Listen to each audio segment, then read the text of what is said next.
Do Orthodox Christians worship the same God as Muslims, as Jews, as other Christians? I see a lot of videos, debates, and so on and so forth dedicated to this, even books. I mean, these have been coming out for decades now. And honestly, I don't get it. I don't understand the point of trying to hash this out, especially from an Orthodox Christian point of view. It's not as though answering that question in the affirmative, that we do worship the same God, means that we would establish communion with that group. I mean, there are breaks in communion between Orthodox churches, and we not only worship the same God, but we worship him in the same way. Another problem with this question is that worship is usually not defined.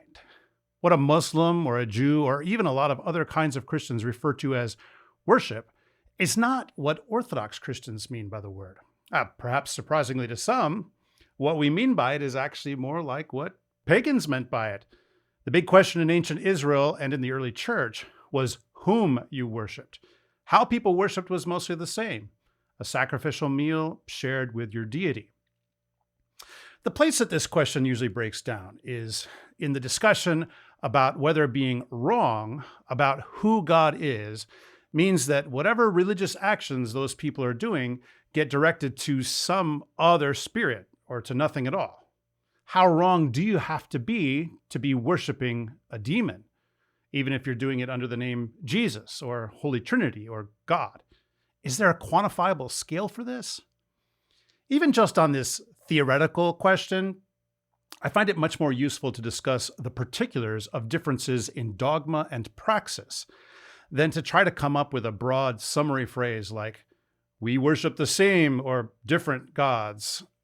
It is better to say things like, we both agree on what the Nicene Creed says about the Holy Trinity, or we do not agree on what the central acts of Christian life are.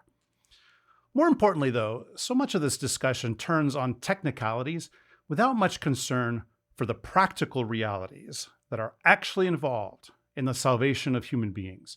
This is always the concern of the church fathers, what in our patristics classes in seminary our professors called the soteriological motive. The fathers were not opining on theoretical questions. They sought the salvation of their readers and listeners. They weren't trying to just win debates. To me, do we worship the same God is a speculative question with too many variables to answer well, or certainly not easily.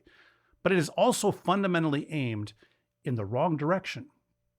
I believe a much better question is, how do we get everyone into the one holy Catholic and Apostolic Church? That is, how do we get people into the Orthodox Church so that they can, with us, be living the life of repentance with all of the tools given in our holy tradition? If we're concerned about the salvation of our fellow humans, then let's see if they love God and if they know Christ, even if it's in an incomplete way, which is true even for those of us in the Orthodox Church, not because the church is lacking anything, but because we have not yet each fully appropriated its treasures.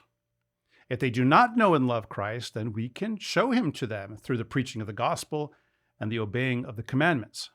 And if they do know him and love him, yet incompletely, then we can demonstrate him more fully to them. The point is not to win arguments or to draw battle lines, but to gain brethren. Examining differences is important, but the way that we do it always ought to be aimed at salvation.